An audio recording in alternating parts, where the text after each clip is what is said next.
भीमपुर गांव की ठंडी सुबह थी। कोहरे की हल्की परत खेतों पर बिछी थी। दूर किसी किसान के बैल हल चला रहे थे। पक्षियों की चहचहाहट के बीच गांव के किनारे पर स्थित मिट्टी के छोटे से घर के बाहर एक आदमी झुककर अपनी साइकिल ठीक कर रहा था। उसका नाम था रघुवीर। रघुवीर गांव में ईमानदार आदमी के नाम से जाना जाता था। चाहे किसी का रुपया लौटाना हो या किसी की कोई चीज मिलना हो, लोग कहते, भाई अगर रघुवीर के हाथ में है तो वापस मिल जाएगी। लेकिन इस ईमानदारी की कीमत उसे कई बार भुगतनी पड़ी थी। उसकी पत्नी सुनीता चूल्हे पर रोटी सेक रही थी और धीरे से बोली, हर दिन की यही कहानी है रघु, इतना काम करते हो पर पैसा कभी बचता नहीं। रघुवीर मुस्कुराया। ईमान से कमाया हुआ पैसा सुनीता भले कम हो पर पेट भर देता है और नींद सुकून से आती है। सुनीता ने गहरी सांस ली। सुकून पेट में नहीं जाता रघु, घर की मरम्मत होनी है, बिटिया की पढ़ाई की फीस बाकी है और तेरे बापू की दवा, सब कुछ कैसे चलेगा। रघुवीर ने कुछ नहीं कहा। उसने अपनी पुरानी शर्ट पहनी, जेब से एक छोटा कपड़े का थैला निकाला और उसमें कुछ रुपए थे, दिन भर की मजदूरी से बचे हुए, और बोला, आज शहर के बड़े ठेकेदार से मुलाकात है। अगर काम मिल गया तो महीने भर की दिक्कत दूर हो जाएगी। सुनीता ने कहा, बस किसी की गलत बात में मत आ जाना, आजकल सब चालबाज हैं। रघुवीर ने सिर हिलाया और साइकिल पर बैठ गया। रघुवीर झांसी के पास के छोटे कस्बे में पहुंचा। वहां Mishra and sons construction company का बोर्ड लगा था। अंदर ठेकेदार सुधीर मिश्रा फोन पर किसी से हंसते हुए बात कर रहा था। हाँ, पैसा टाइम से पहुंच जाएगा, बस नाम कहीं मत आने देना। रघुवीर ने धीरे से कहा, साहब मैं रघुवीर हूँ, भीमपुर से। सुना था आप लोगों को मजदूर चाहिए। मिश्रा ने ऊपर देखा और बोला, हाँ चाहिए, लेकिन एक बात ध्यान रखना, यहाँ काम ईमानदारी से नहीं चालाकी से चलता है। जो हम कहें वही करना होगा। रघुवीर ने कहा, साहब मैं मेहनत करता हूँ, बेईमानी नहीं। मिश्रा हंस पड़ा। तो फिर तेरा गुजारा मुश्किल है रघुवीर। लेकिन 2 दिन बाद उसे वही काम मिल गया, सड़क बनाने का।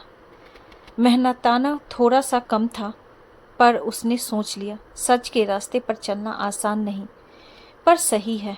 रघुवीर अब रोज शहर जाकर काम करता। दिन भर पसीना बहाने के बाद शाम को जब वह घर लौटता तो सुनीता के चेहरे पर थोड़ा सुकून दिखता।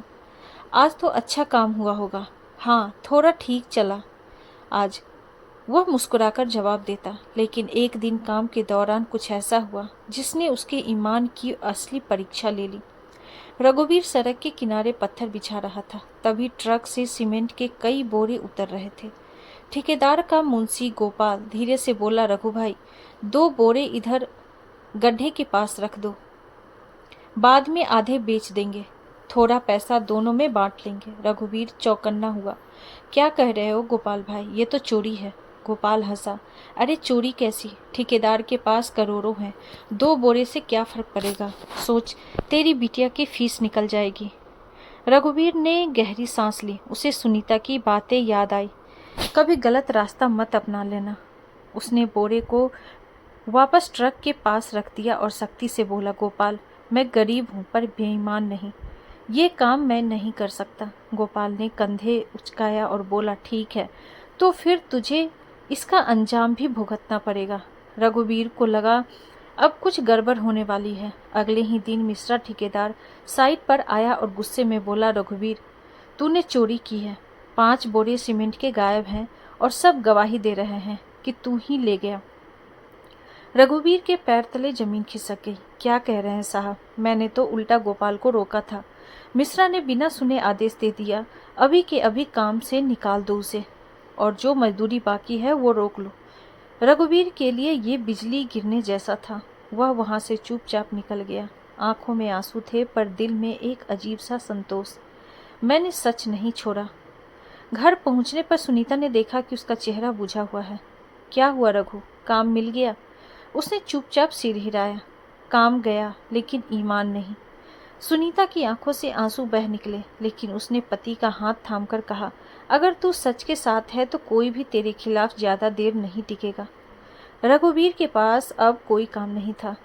3 दिन तक उसने हर जगह मजदूरी ढूंढी, लेकिन ठेकेदार मिश्रा ने सभी जगह खबर फैला दी, ये आदमी चोरी करता है, इसे मत रखना। लोग बिना सुने दरवाज़ा बंद कर देते थे। घर में राशन खत्म हो गया था। सुनीता ने चूल्हे में लकड़ी जलाते हुए कहा, रघु, आज बस थोड़ा सा आटा बचा है। कोई बात नहीं सुनीता, भगवान देख रहा है, उसने धीरे से कहा और बाहर चला गया। शाम को जब वह नदी किनारे बैठा था, तभी पीछे से किसी ने आवाज़ दी, अरे रघु भाई, तुम यहाँ। वह गोपाल था, वही जिसने उसे फंसाया था, लेकिन आज उसका चेहरा डर से पीला था। रघुवीर ने उसकी तरफ देखा। क्या चाहिए? गोपाल बोला, माफ़ कर दे यार, गलती मुझसे हुई थी, वो चोरी मैंने की थी। उस दिन मिश्रा साहब ने कैमरा लगाया था, सब रिकॉर्ड हो गया था। आज सुबह ही उन्हें असली वीडियो मिला। उन्होंने तुझे ढूंढा, लेकिन तू मिला नहीं। रघुवीर हैरान रह गया। क्या सच में उन्होंने देखा? हाँ, और वो तुझे वापस बुलाना चाहते हैं, गोपाल ने सिर झुकाते हुए कहा। अगले दिन मिश्रा ठेकेदार खुद उसके घर पहुंचा। रघुवीर, मैंने तुझ पर झूठा इल्ज़ाम लगाया, इसके लिए माफ़ी चाहता हूँ। उसने अपनी जेब से एक लिफाफा निकाला। ये तेरी रुकी हुई मजदूरी और बोनस है, अब से तू मेरे सुपरवाइजर के तौर पर काम करेगा।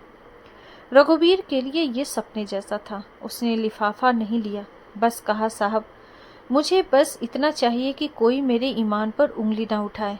मिश्रा ने भावुक होकर कहा, तू जैसा ईमानदार आदमी ही असली पूंजी है। रघुवीर, धीरे धीरे रघुवीर की मेहनत और सच्चाई की चर्चा पूरे इलाके में फैल गई। लोग अब उसे ईमानदार रघुवीर के नाम से पहचानने लगे। बिटिया की पढ़ाई फिर शुरू हुई। सुनीता ने भी भगवान के सामने दीप जलाते हुए कहा, सच की राह कठिन है, लेकिन मंजिल सुंदर है। रघुवीर मुस्कुराया।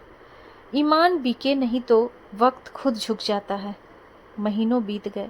रघुवीर अब मिश्रा कंपनी में सुपरवाइजर था। उसके नेतृत्व में काम करने वाले मजदूर उसे रघु भैया कहकर बुलाते थे, न डर से बल्कि इज्जत से। हर सुबह वह सबसे पहले मजदूरों के साथ चाय पीता, उनकी दिक्कतें सुनता और फिर खुद हाथ लगाकर काम शुरू करता। धीरे धीरे उसकी सच्चाई और व्यवहार ने मिश्रा के बिजनेस को भी बदल दिया। जहाँ पहले रिश्वत, चालाकी और झूठ चलता था, अब वहाँ ईमानदारी और भरोसा लौट आया। एक दिन मिश्रा साहब ने कहा, रघुवीर, मैं ये प्रोजेक्ट तुझे सौंपना चाहता हूँ, अब तू मेरी जगह देखभाल करेगा। रघुवीर ने आश्चर्य से पूछा, लेकिन मैं तो बस मजदूर हूँ। हाँ, मिश्रा मुस्कुराए, लेकिन तू वही है जिसने मुझे सिखाया, ईमान सबसे बड़ा धन है। उस दिन से रघुवीर ने अपनी एक छोटी ठेकेदारी कंपनी खोली, सत्य निर्वाण सेवा उसका नारा था, मेहनत का दाम, ईमान का नाम। कई साल बाद उसी गांव में पंचायत सभा हुई, जहां एक वक्त लोग रघुवीर को चोर कहते थे, अब वही लोग उसकी ईमानदारी के किस्से सुनाते थे। उसकी बेटी अब इंजीनियर बन चुकी थी और अपने पिता की कंपनी में साथ काम करती थी। सभा में सरपंच ने कहा, जिस आदमी को कभी हमने शक की निगाह से देखा, आज वही हमारे गांव की पहचान है। तालियां गूंज उठी। रघुवीर ने माइक संभाला और कहा, झूठ की चमक तेज होती है पर टिकती नहीं, ईमान की लौ धीमी होती है पर कभी बुझती नहीं। ईमान कभी व्यर्थ नहीं जाता, भले ही वक्त उसे परखे। सच्चाई का रास्ता कठिन है, लेकिन मंजिल वही सही है, और जो खुद पर भरोसा रखता है उसकी हार को भी जीत में बदल देता है।